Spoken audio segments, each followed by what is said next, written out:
Welcome back, everyone, to Geek Central, where we geek out about ancient Chinese texts and about the inner mysteries of the universe. And today we've tackled a small topic, which is light and breath and how the universe forms around light and breath. And with us today is a very special guest of ours, Pere Garcia, who's from Barcelona. He is one of our beloved teachers in the Apricot Grove and also the director of the Apricot Grove Barcelona center that's developing there, doing wonderful things. But we have him here today also because he has been a long time practitioner and student of Sufism in both Morocco and Spain and has been a teacher there. And so we invited him in also to bring in a breath of light and breath about from the Sufi perspective, so we can see what overlaps there are between the early Chinese texts and Sufism. I suspect there's going to be a lot. So we kind of have it's a small topic today. That's Thank you, Dr. Neil, and thank you, Mel, to welcome me. It's my pleasure and my honor. and you started studying Sufism quite a long time ago, right? Right, it's been 21 years. In fact, it's with the firstborn of my first son. Tell us how you came to study that on that path. It was pretty amazing because my wife at that time, she had a dream about the baby, and she said, "I had a dream that our baby's name is Nur. Nur means light in Arabic, and it's one of the God attributes. And we'll talk about that for sure, about light. And then I start searching about that name, and since then I start finding a way to meditate and cultivate the spiritual life. So I found the Sufism, and since then I I continue meditating and living like a living practice from the Sufism. And you spent a fair amount of time in Morocco with your main teacher lives in Morocco. Yes, Yes. yeah, So you spent a fair amount of your time, and yes, Morocco is very yes. close to Barcelona, so you go back and forth. Back and forth. Yeah, every year I used to go 3 or 4 times and stay there for a week or a weekend. Yeah, to Mm, learn the practice and yeah, that's wonderful. And then you somehow found Chinese medicine. The paths of people are so interesting yeah. when you look back on your path in life, and you could have never predicted like how you get from where you were. Like I would have never predicted I'd be sitting on a podcast talking about light and breath I, when I was in medical school. sure. I was studying industrial engineering, Yeah, wow. and suddenly things start changing, and then I need answers, and I couldn't find these answers in the world or neither in the university. And then I start searching different ways of spiritual ways, spiritual masters, and then I met my wife, and she get pregnant, and then this dream about Nur, about light, and then I joined the Sufi, and since then, And how old is Nur now? sorry, How old is Nur now? 21, 21. So it was 21 years ago. yeah, It's interesting in nature-based medicine, we have the idea that a life like is unfolding like a plant, and it starts from a seed and it's nourished by the sun and the water, and then it has an impulse to unfold and express beauty. And that's one of the main reasons for our life, or one of the main paths of our lives. But we don't really know where we're going to find the ingredients needed to unfold. And so it's almost like we're walking around in the dark like a mole who can't see very well in the sunshine, bumping into things and finding things. And then something speaks to us and we feel an unfoldment, and then we move towards it like a plant moves towards life. Did you have that experience? I think so many people have that experience. We try one thing, then another. one relationship then another, and we're just feeling where can my beauty unfold? Yeah, It was something simple at the end, where I feel where I feel home, where I think this is something familiar, then I stay there. And that's what happened with the Neijing and the Apricot group.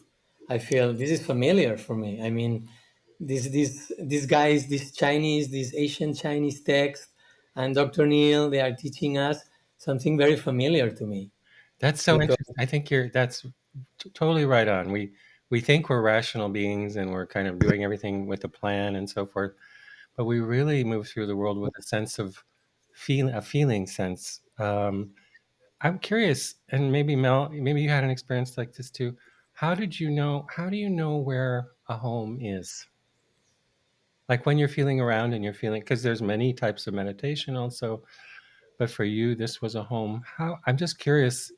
Maybe it's a question, not an answer, but how did you know where you found something that felt like home? you're asking me, I'm asking you, and Mel. I feel in peace. Peace, Yeah. Ping, like in Chinese text, they say Bing Ren, Pingran. in balance. I feel balance. I feel quiet. Hmm. I feel peace. But as I was explaining to you, I was searching in the answers in the world of things, and in the world of knowledge. But I found many answers there, but not the answers I was looking for. I was looking for deep answers. And when I found the Sufism, I start uh, answering these answers from within. In Oh, fact, finding the answers in. yeah, So yeah, they from resonated with something that was already inside of you. yeah, Yeah. and that's what the Sufi master teach you. Master didn't teach you many knowledge, like collection of things that you can store in your mind. It's not about that. It's about uh, different ways of meditation that will start opening the light. So when there is light, you can see, and when you can see, you get the answer. So what this is what a meditation is all about. And I was talking with Mel before that the word meditation, it has the root med, med, which is it comes from a Indo-European word, and then a Greek word, which means put things into balance, met, Mm, or measure things, or take care of things. It has all these meanings. mm. So medicate, meditate, mediate, remedy, Medicine. medicine. Yeah. So all these roots, the word medicine, it means put things into balance. And we know also from the Neijing perspective that things are in balance when the light is in the center, right? Yeah. And organize and ordinates the rhythms, and it puts things into balance. So I think Dr. Neil will explain more about that, right? Yeah, I'll try. Sure. And Yes. it's so Yes. interesting, though. It's there's this idea of that we have seeds inside of us when we're born, and that they grow in certain situations. And so, one of the ideas, that we have teaching classical texts, which is kind of a different way of. It's not like teaching engineering, but one of the ideas there is if for deep teaching, you can't teach anybody anything that they don't already have inside. And that your words are actually like sunshine to a seed, you know? And it's actually the seed that starts to activate in response to the words that's important. It's not your words.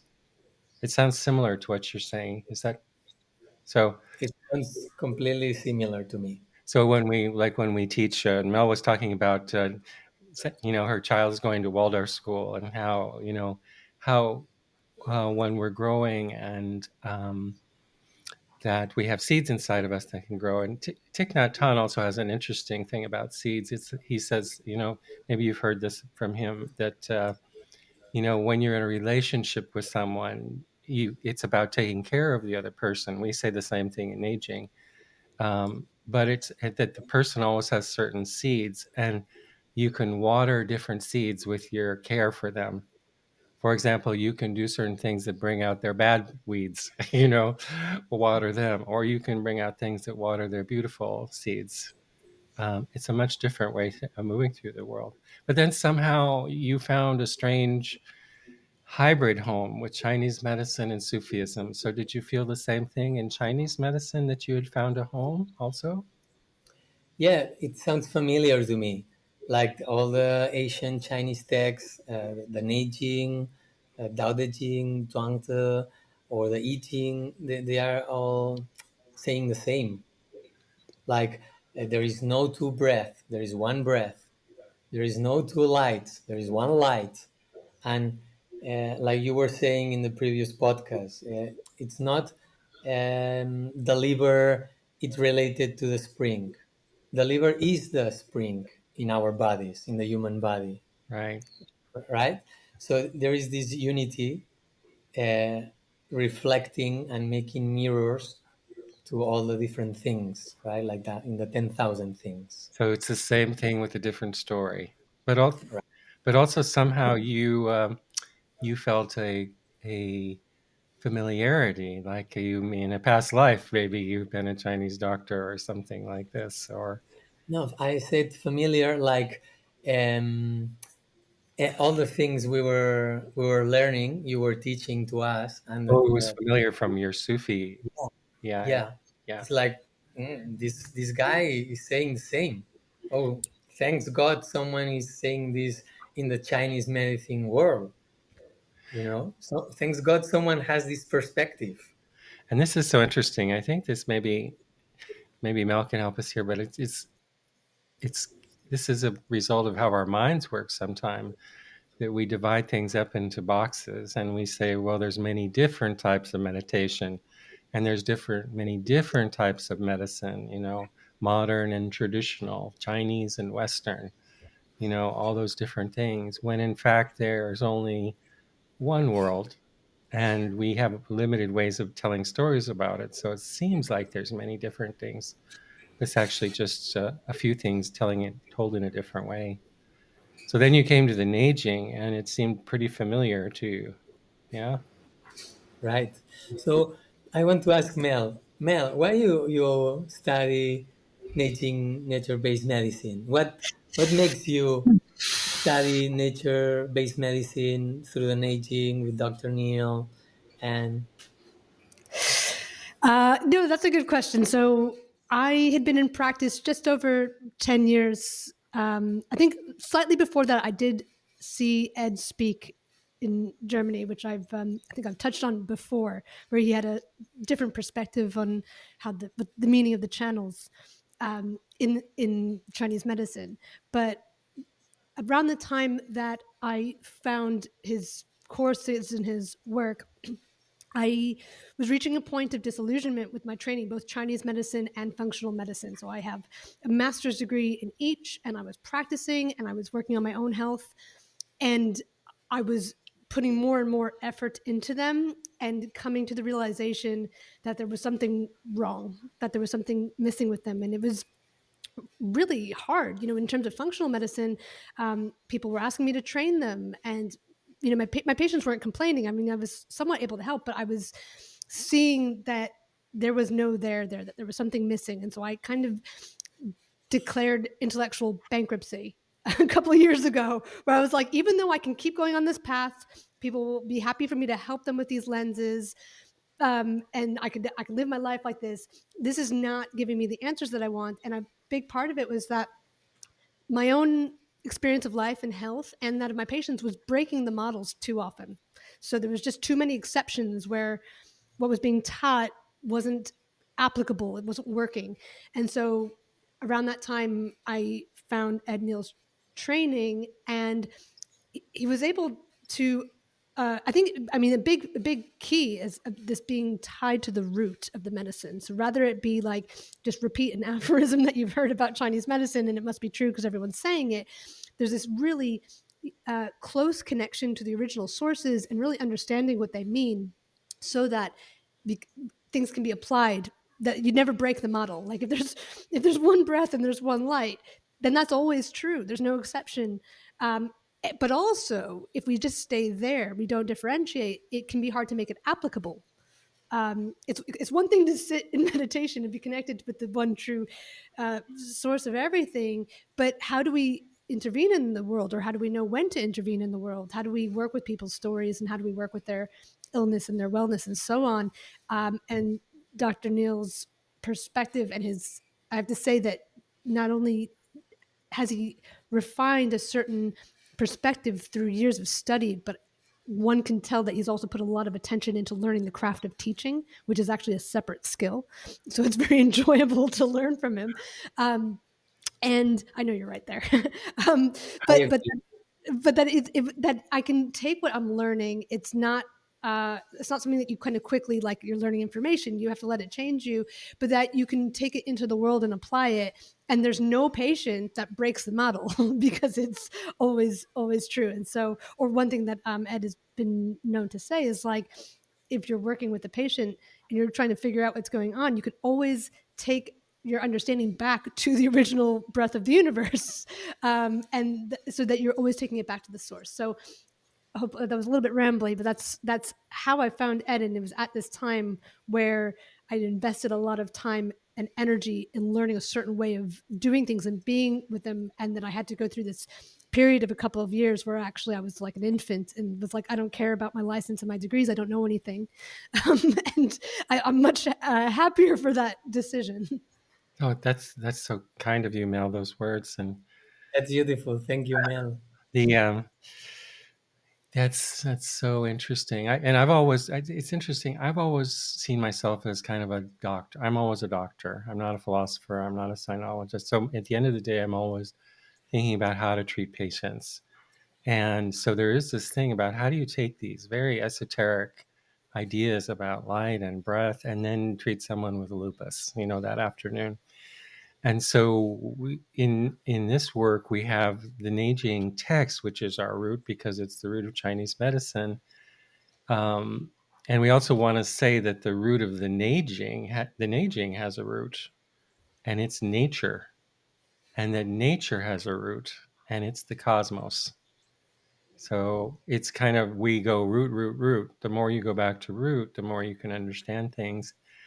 But so we had to develop over 20 years this idea of what was the Neijing saying, but then this whole other thing called Neijing, nature-based medicine, and that's the procedure of how you put in an idea of how that can be very esoteric about light and breath and other things like that, and take it all the way down to the patient with lupus, because it's without that it's still great, these ideas, but that's actually one of the things that's been hard for the Neijing in particular. People had trouble understanding it also, but what's really been hard for people is to put it into practice in a comprehensive way. And so that's a whole different topic. But wow, so yeah, go ahead. Well, so I was wondering, because it's going to be interesting to hear from Per about his perspective on light and breath, and I'm wondering if maybe before he tells us about that, you can share a little bit about how you decoded and Sure. unraveled the importance of light in the Neijing. So it's been pointed out to me by my family members lately that I might be a little neuroatypical, and every because there's a lot of autism and things, and I'm dyslexic pretty good, I would say. But it leads to a couple of things. One is dyslexics don't think linearly; they think globally. So when I saw, and I can't rest until I understand something. So like the whole text was like, what are they talking about as a whole? And then and then maybe if there's a few autism genes, it let me translate 18 hours a day for 20 years. So there's the good point of being neuroatypical. Anyway, so wading into it, there was a series of kind of epiphanies and discoveries, and the first one of the first ones was about, oh, this is a book about motion, really about motion, and that you can describe everything in it about patterns of motion. And these are patterns of motion that exist behind the world we see. So this is another theme, that there's two worlds, the world we live in, the world of the patient with lupus, and then there's another world which we're not aware of. And so I call that now the world before and after the veil. It means that we move around in a world of news events and this and that. But behind that, behind the veil, is another cosmos, and that's about motion. And with every motion, also in the Neijing, just as an aside, there's a transformation. So it's never like a train moving down a track, but it's always about one thing turning into another thing with the motion. And so then it became the way I began to see the Neijing. It's a book about this world before the veil, about this world of motion that creates all the patterns that then come into the world that we experience. And it's basically a handbook on that. So then I started to delve into what are those motion patterns, and they come down to something called yin and yang, which is a motion first, and it's a breath motion. It means that in the center of the universe, in the heart of the universe, is a seed of motion, which is to breathe, which means to move out and come back, move out from a root and come back. We've talked about that before. So then the questions were, well, what happens with these motions and how do they make the world? So it was clear they were talking about how the motions move into different conformations, and that those are delineated by number. So when they say 369, they're talking about different aspects of breath.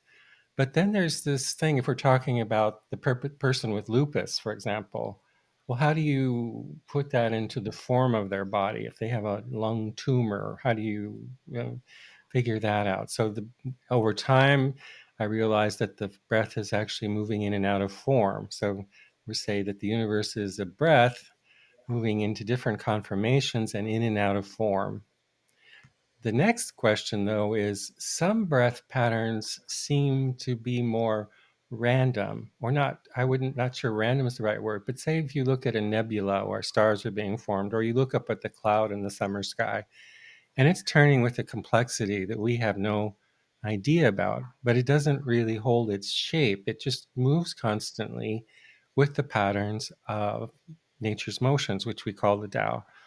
But then there are things called living things, which are like trees and plants and patients. And they're something different, and they hold their shape for a while. So they're different than a cloud. And what is the difference? And the difference is that they have a different coherence, which means they're still part of that breath, but they emanate around a coherence that keeps them moving or balanced, like we say. And then from that, the new model of illness came, which is, well, illness is really an issue of coherence. And then the study of coherence developed. And so, what is required for coherence, a coherent breath, a body? Well, one thing is it has to be breathing. So, it has to be moving in a way so that it can constantly adjust itself according to the day, the circulation, what you had for breakfast. If it's static, it can't adjust, right? But the adjustment also needs to happen around a center point, which we call the centrality principle. It means in a coherent system, there has to be a place from which all parts can orient themselves. Like my little toe right now is somehow part of the whole of me while I'm talking on a podcast, because it has a center reference that it can relate to make decisions about things, or genes being transcribed. It's the same, off and on, and so forth. Um, in the body, where is that centrality? Well, the Neijing's pretty clear on that. It's in your heart. And particularly, it's in the light of your heart. And so, in the Neijing model, when we see coherent aspects of breath, of which your body would be one, and our solar system also would be another, for example, that everything turns around the light of the sun, they said it's the light that makes coherence. So, and this is all mirrored in chapter 66 of the Suwen, where it says yin and yang, or the beginning of all things and the source of bien and hua transformation of changes, life and death depends on it. And Shen, this thing called Shen, is the source of that coherence. I don't know if we want to get into that conversation now. Well, I was going to just pause and say that we could take a moment to explain what Bien and Hua transformation are, because those are concepts that are Oh, really accessible. I think anybody listening could understand them, and they're really useful. right. So, what the Neijing says is that, and this is also mirrored a little bit in physics and ideas of relativity and things like that, I think, although I'm not an expert on that, so I don't want to get into trouble there. But it means there's no just motion. For example, in Einstein's special relativity, general relativity theories, the idea was there's not motion. Everything is relative to where it is, and there's no fixed perspective. But also that things are going through transformative states. And so in the Neijing, they call these states bien and hua transformation. And it means that when something is born, like a child is born or a plant comes out through the ground, and it turns into a thing and grows through its phase, it's called bien transformation. A thing becoming a thing is called bien transformation. Hua transformation is what happens. So that's when the expansion of the breath is occurring. Things are coming into order and things are being created. Would it be fair to say that things are becoming more complex? They are becoming more complex and more ordered also. So there's a whole entropy question behind this too. Um, when the breath exhales, that's called Hua transformation. And that means resolving, breaking down. So breaking down a form so that an embryo of breath can be reborn, regenerated. I just want to add there, I think it was in the last year, so maybe like about just over 6 months ago, another fundamental law of physics was added to like the basic ones that are supposed to be, governing the very small and the very large. And that law was the law of, I think they called it increasing information, but I think it was trying to add in this idea of evolution into the law of physics. And when I read that, I was like, oh, they finally figured out about Bien and Hua transformation. Yeah, and entropy is a complicated idea. We have a simplified version of it.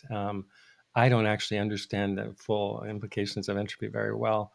But you can say you can have breathing states that are in a larger state that's actually moving towards entropy or something. It would be great to have a physicist on here to talk about this more. Yeah. But anyway, let's take a simple example: the seasons. So in springtime, something comes out through the earth.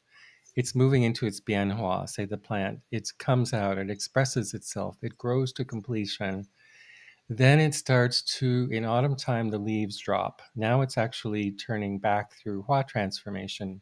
It has to get rid of things, it has to let go of things, it has to break things down, or a new breath cannot be formed. When it breaks things down, it lets things go, it returns back to the roots, and in the roots, a new breath embryo is formed, an embryo of breath, which then comes back in the springtime. There's a lot of wisdom and depth in these ideas, and I'll just give you a few. One is that if you want to make something new in your life, live in a new way, create a new project in the Western way, you just get to work. You fix it. In the Chinese way, the older way, the first thing is you do is you say, what can die? So if you want something new to form in the way that you are in the world or in a relationship or in your job, the beginning is to think of what can die, what does no longer need to be there. Because if you don't do that, there's no room for the next breath to occur. That's just one tip of the iceberg of that idea. So anyway, the universe is going through these bien and hua breaths. It also, like if we look at our culture, Western culture, and the problems we're having right now, we're way overweighted in the bien phase. We are way overbuilt. There are too many people. We are crowding out nature, and our mantra is always grow, grow, grow, grow the economy. And take over space, do this, grow, grow, grow, and that's not breath.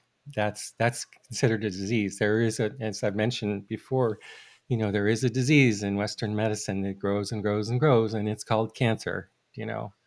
And so when we still talk at the economy has to grow all the time, it's just we're not even at the first stages of being wise about things. Anyway, so we have these things called coherent breaths and things of more natural breaths or whatever we want to call that. So what the Neijing says is it's actually this thing called Shen or Shen Min.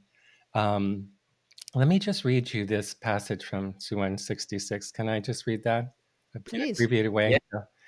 Um, so the yellow one is called Tianyuan Ji Da Lun, the original pattern, the great treatise on the original patterns of the heavens.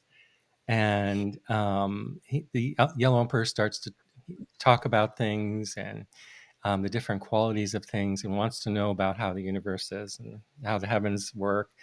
And Gui Yu Chu is his minister, and he says, what a perceptive questions you were asking, the five heavenly influences of the motions of the constellations, and yin and yang, which is breath. Whenever you hear yin and yang in Chinese medicine, just substitute the word breath and you will be right.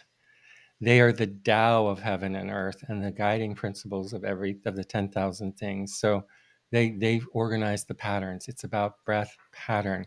They are the father and mother of Bien and Hua transformation. They create transformations come out of breath motions. They are the root and origin of life and death, and they are the ruling house of Shen illumination. That's a very important sentence right there. Who could fail to understand how important this is? That means that this thing called Shen or light is actually contained within breath.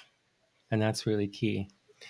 Things in their generation, in their embryogenesis, it's called Hua transformation. You break something down and create a new embryo.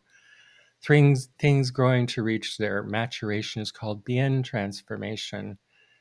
Aspects of yin and yang that cannot be measured are called Shen. And that's key. That is like such a deep sentence. So first we have breath, and in breath is light. And all things are breath, but there's a pattern of breath that's different, and it has a transcendent quality, meaning it doesn't follow the rules of physics and what we see in the world. It cannot be measured. It's in a different world. And we see that in modern physics too, what happens when we get to the speed of light, how things change. Um, Manifestations of Shen that are without directional breath, call them sacred. So when we see an aspect of light that's permeating into the world somehow, and we notice it because it has a transcendent quality, we're going to call that thing sacred or a sacred person if we see it in a person. Manifestations of Bien and Hua appear differently depending on where you see them. In heaven, it is the dark void. That means in out in space, it's this dark quality from which light emerges. And I won't even get into dark energy and dark matter and those things, but there's this special quality of darkness that light comes from. In heaven, it is the Tao. Excuse me. In heaven, it is the dark void. In the human realm, it is the Tao, meaning the patterns of nature. Beneath the earth, it's Hua transformation, how things are reborn under the earth. And from Hua transformation comes the five flavors. The Tao brings wisdom, if you know how nature moves. And from the dark void comes light, Shen. Shen, in heaven, it is wind. On earth, it is wood. In heaven, it is heat. On earth, it is fire. In heaven, it is dampness. On earth, it is soil. In heaven, it is dryness. On earth, it is metal. In heaven, it is gold. On earth, it is water. Therefore, in heaven, there is chi. On earth, there's the generations of form. I'll just leave it right there. That's just the first paragraph of that chapter. It's kind of amazing. There's so much in that. One of the important ones was Shen. In the terrestrial heavens, it's a climate. In nature, it's a tree. under the ground, it's something else. In your body, it's an organ. In your tissue planes, it's something else. That line tells us that everything we're seeing is an aspect of breath, and in coherent breath, it all starts with the seed of light. I don't know if I don't want to go on too far to lose people, because these are pretty deep ideas. Well, I just wanted to pause there because I mean, you've done some really interesting work with the character Shen in terms of your research into text archaeology.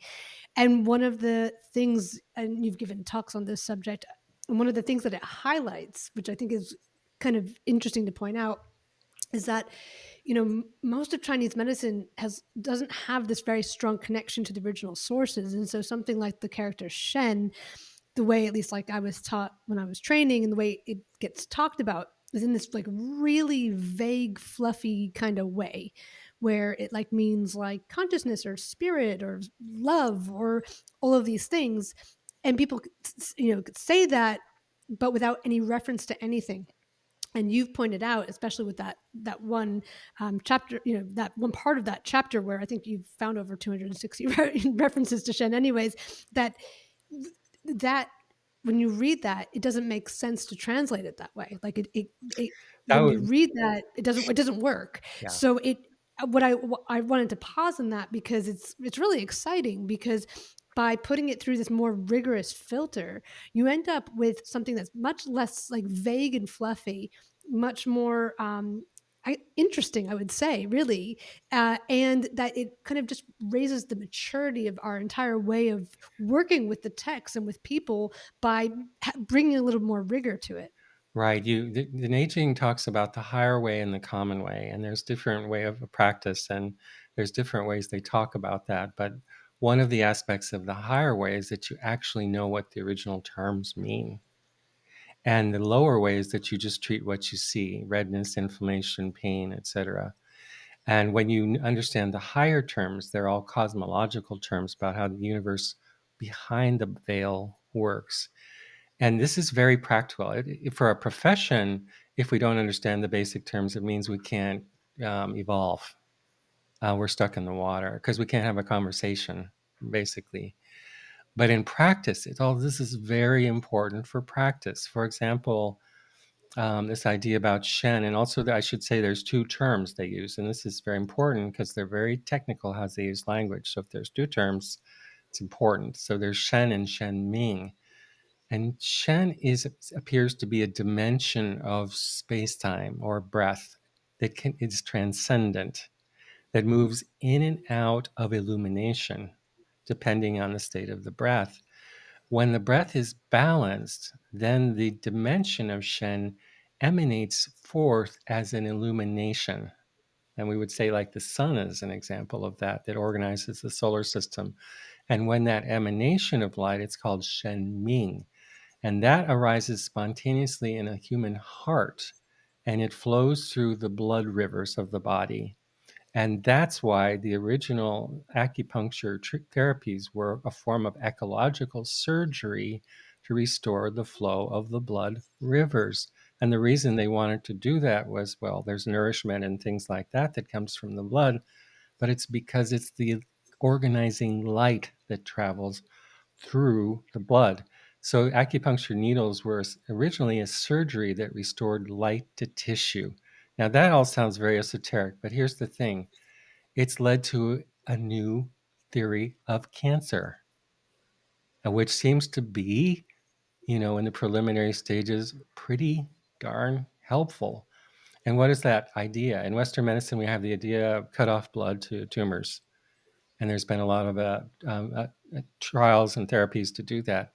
This is the opposite. It says tumors are what they are tissues that are going through Bien and Hua transformation. They're building something up and they're trying to break something down, but they've lost the coherence of how to do that in an organized way in terms of the tissue environment they live in. So it looks very disordered and tumbled and just spreads around and grows. And the problem is not that it's invading you, that it's lost its ability to organize its breath.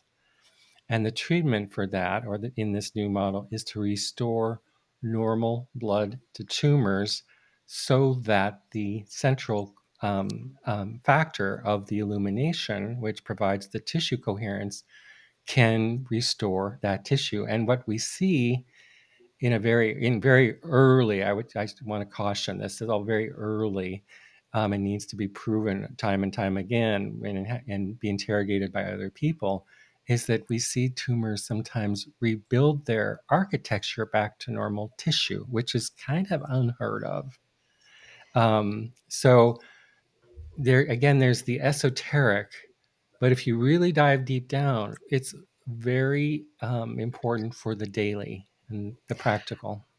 And I just want to add that this like theory of what cancer is doing and how to restore it, from my perspective, is 100% consistent with the cell danger response, where a tissue, in order to heal, needs to disconnect from the network, from the central coherence, in order to run more primitive programs of first protection and sequestration, and then tissue regrowth, which is a similar program to when we grow initially from a small thing to a big thing, and that those tissues that are growing are intentionally and temporarily disconnected to this central reference point. And so the problem is they're trying to rebuild and regrow, but they don't know how they are supposed to fit in, and they're actually resonating at a different frequency, which also sounds esoteric, but it's actually like very literal, that And your that, liver cells all have a certain frequency, and that frequency can be measured in the oscillation of calcium waves. So we're not off like over here meditating. You can measure this stuff, and that cancer cells are resonating at a different frequency. and when you And look at diseased tissue and ask what is it about what that makes it a diseased tissue, there's a lot of different things you can say about it. One is it has no space, it's adhered and it doesn't move, it doesn't have breath. But the other thing is whether it's focusing on itself or it's participating as part of a coherent system. So, like when the liver system, when it becomes inflamed, it has to start to attend to itself and it disconnects, like you say, from the entire system. And that's part of the healing response. You can take that idea and say, look at society, and it's the same. So, you could measure the health of a society and say, do the citizens that live in this society participate as part of a coherent whole? With their own individuality and breath, but as part of something larger, or are they self-focused? I mean, right now you could say we're in a disease state because it's just the opposite. Pere, I saw you making a motion. Yeah, Did you have an idea? because from the Sufi perspective, as a Sufi practitioner, it also has sense to me what all of you guys are saying, because according to my teaching, to my teachers' teachings, to the master teachings, he was saying once that life is about light and water, and how water organizes itself according to light. So here we will explain about how the sun rises and falling, and the liquids and the moon, and all these theories in the Neijing, but also how the red water in our bodies bring coherence, bring this light to that tissues and let them breathe again. And we So see, that's why it was so familiar when you were teaching us all these materials. It's like, wow, it's the same. So esoteric or not esoteric, there are always separation in our minds, because there is no separation, in fact. No, we all the time saying there is one water, there is no two waters, there is one light, there is no two lights. So there is no separation. These all esoteric ideas and philosophical, they are completely applicable, and they are operating here and now. If there is breath and coherence, there is balance. If there is not, there is no balance. You lose the balance. and some of these ideas are you see that, by the way, in embryology, like the first motions of an embryo. Mhm. First of all, there's fertilization, and we'd say there's a kind of a Shen illumination that happens somewhere in it, or something that it starts to organize around. The next thing is water starts to flow in the early blastocysts, and it creates rivers and valleys, and that's actually what the embryo forms around. Some of these ideas are they're hard for us. They're kind of mind blowing. And so, but if you follow this thinking of the Neijing, or maybe in Sufism, one of the things that's hard for us to understand is these descriptions are not talking about many breaths, that I'm a breath and Mel is a breath and Pere is a breath. It says the universe is one breath that moves in different conformations. That means I'm a confirmation of a breath, the same breath as Mel and Pere. And also Shen and Shen Ming, which is in a transcendent dimension. There's not a different light for Pere and a different one for Mel and a different one for me. It's the same light. So when we see people and we see differences, that's more about an illusion of our senses and our way of perceiving than the way the universe is. But take this, this is comes to the power of stories too, which we'll get in later in another podcast. But Right. like we were talking about children, like you went to Sufism when Noor was born, and we were talking about Waldorf schools before. Think about what it would be like if we told our children from the very beginning the universe is a breath and you're an emanation of that breath, and so is your classmate, and you form around a seed of light. And this would, and then you wait a generation and see what happens. I mean, it's kind of mind blowing.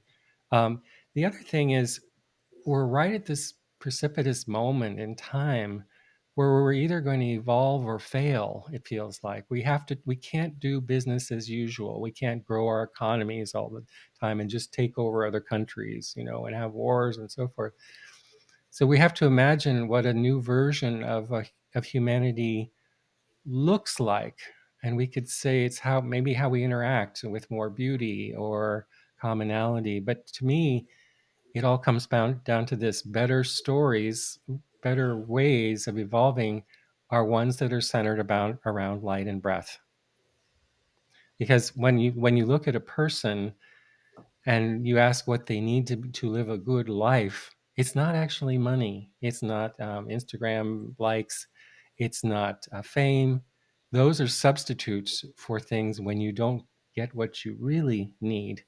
And what people really need is light and breath. And when they have it, they do not want for anything. There is one thing, it's a beautiful saying from a very known Sufi master. You know about Rumi? It sounds Lovely. familiar. Mevlana, the ones who dance, the dervish dancers, that they dance like simulating the planet movements around the sun. So Rumi, he has many sayings, but one beautiful saying is like, Rumi was looking for the divine light, which is Nur, divine light, and he looks into the mosque, he looks into the synagogues, he looks into the temples, but he couldn't find it. He just find it in the hearts of the humans. I find the divine light in the hearts of the humans. So it's from within to so it's And we can even ask, like, why does light come through the heart? Why doesn't it come through your elbow? But it's because there's a sacred architecture to all of this. And that architect. what the Neijing says is that light, it moves from a dimensional space called Shen into an illumination where breath intersects. And so, like, where we have coherent life is where stable breath patterns arise. And in the center of that breath, it's the illumination that comes out of the dimension of Shen. And then things start to organize and they become weather patterns and light, trees and rivers and bodies. This is also really important when we do healthcare. I always teach this, and that an important part of our care of other people is to help them remember this, because people are talked out of this idea. Children know this, by the way. They know that they have a light, and they get gradually talked out of it by our stories, our cultural stories. When a patient comes in, they are usually living in the story that I'm part of a cog of a machine that's there to, work in a job and make money and blah, blah, blah. And we have to remember them through our touch and our words, that they are actually a divine emanation of breath formed around a seed of light. And how sacred is that? One that is unique in the universe, in all of space and time, and is only here once and will never be here again. And that's how deep these ideas are. And we have to convey that to them with our touch and our words and the way we treat them. These ideas are revolutionary. Yeah. I don't know. What do you think, guys? I think we can treat lupus Oh, lupus is easy. And Or cancer. or here's cancer or whatever. here's the secret about Neijing nature-based medicine. You know, like in Western medicine, if you look at like the disease, like the diagnostic manuals that tell you about all the diseases, there's so many. Um, those are all, from our point of view, those are all the manifestations that happen when light and breath go offline. Hmm. That's not the disease process. The disease process is how light and breath go offline. And then you see things like lupus and cancer and in aging nature-based medicine, we actually treat all illnesses the same, which is to bring light and breath back online. And how do we do that? We restore the rivers which carry the light. I wanted to mention, kind of from a more, I suppose, like literal and Western perspective, because we're trying to, part of our storytelling is like kind of reconciling like what we are used to knowing and then these new ways of knowing. And one, for me, I was explaining how I had to kind of declare bankruptcy of all the, my degrees and everything I thought I knew. And one of them was that I had done a very deep dive on biochemistry and I thought I was going to like figure it all out, like all the pathways and that I would just be able to fix things. But one of the really big things, and once you see it, you can't unsee it, is that if you dive into biochemistry and you have all these really complex pathways and charts and cofactors and things turning into other things, and I want to be clear that I'm not trying to reduce this concept of Shen and light to what I'm talking about, but this is maybe just an aspect of it. But light is involved in all of those pathways and all of those transformations, and it all runs on living animals on planet Earth who are exposed to the sun.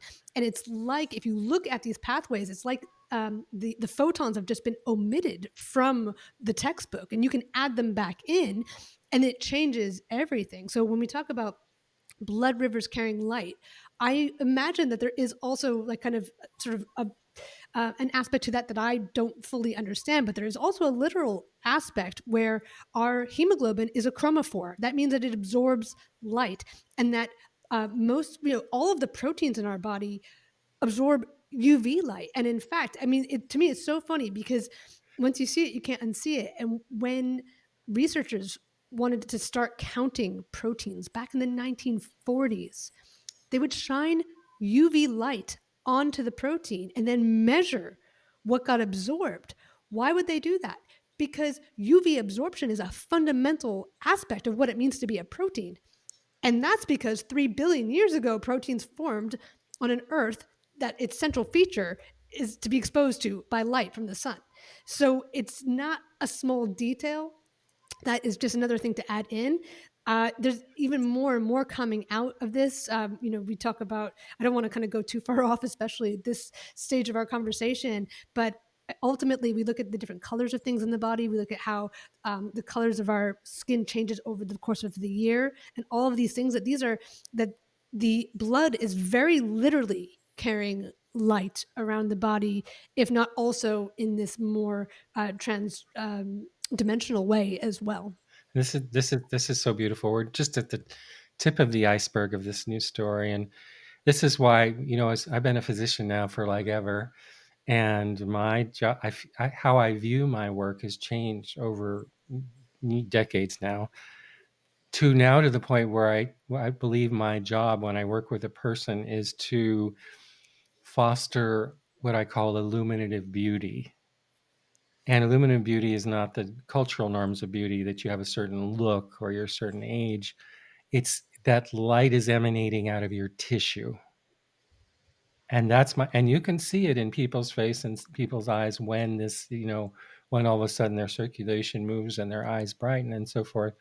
That's where I've come to see my work as being a physician, is to help this illuminative beauty emanate out of your body.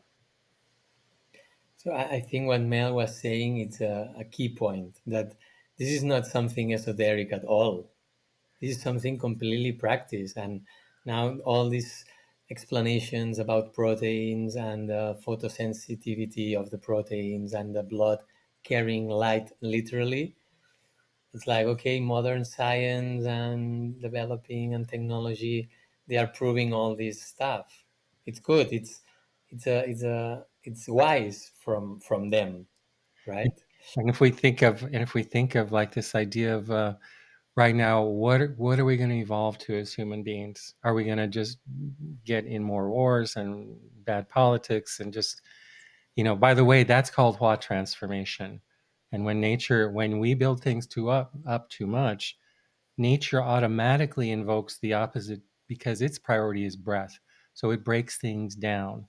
And so if we don't understand these processes, we're we're subject to those things without much wisdom. But if we think about how to move to a new way of being a human being, and teaching our children, when telling stories about light and breath, but underlying those stories of light and breath is a basic question about separation and communion. Because, in our current stories, there's separation of countries, of people, of religions, of politics. And these stories tell us that's an illusion. And it's really about communion. And that's the basic question that underlies most spiritual practices: is the world about separation or communion? And these stories help us move in both a scientific and a philosophical way, maybe towards a better future with these ideas. I don't know. And we start this conversation talking about the root of the word medication, meditation, mediate between the opposites. So you can do this when you are in the center and you balance the opposites. So they are not opposites, they are different expressions of the same breath, like different conformations. Yeah. So at the end, we are talking about the same. And I think for us, healthcare is very important to have some meditation practice, or live the medical practice as a meditation. So when you go to your cabinet, when you are treating patients, it's a way of meditation because you are giving medication. You are a medical practitioner. So you are in a meditation practice when you are treating your patients. It's a meditation practice itself. If you have this point of view we are talking. I think that's so important, Pere. And our daily work, when our first patient comes in, it's a meditation for us on our roots. Every body is a an expression of breath and light. So every time we see that, it's a meditation for us about how the universe operates itself, and about our roots, which is our texts, and the roots of our text, which is nature, and the roots of nature, which is the cosmos. And so it's this repeated meditation in different forms. That's what your workday is. It should be. Right. Yeah. Right. So Sounds good. that is what is familiar for me. Do you have any other insights from Sufism as we're finishing today? Well, there are many, but I have one here. Maybe I have two. In fact, they come from the Quran. Quran, and there are different chapters and different lines of those chapters. They said Allah has created every living creature from water, and Allah is the light of the heaven and earth, like a shining stars, and it resides in the hearts of the humans. I think it's clear. I mean, it's the same as the Neijing. It sounds to me similar, right? Yeah. And by the way, the word Allah, it's a breath. It's breath. So many people translate Allah as the God, but it's not the God. I mean, there are different translations: the God, the divine. But one of the translations, it's the breath, but the one breath. Ha, it's a breath. But look which kind of breath. It's a you empty yourself. First you empty, like this um, Asian perspective, Chinese Asian perspective, that first you empty and then you build up. No, you grown and build and build. No, you first need to empty. First you need to you need to Allah, right? First you empty, and then you can start breathing again. If you don't empty first, you cannot start breathing in balance. So the word Allah also could be translated as the breath. And if we don't empty, nature will empty for us. Yes, sure. that's, that's clear. Yeah, Yeah. that's beautiful. Wow. And on that note, maybe we should wrap it up for today and go about our day with breath and light. Yeah. Any other Thank you. final wisdoms, you two?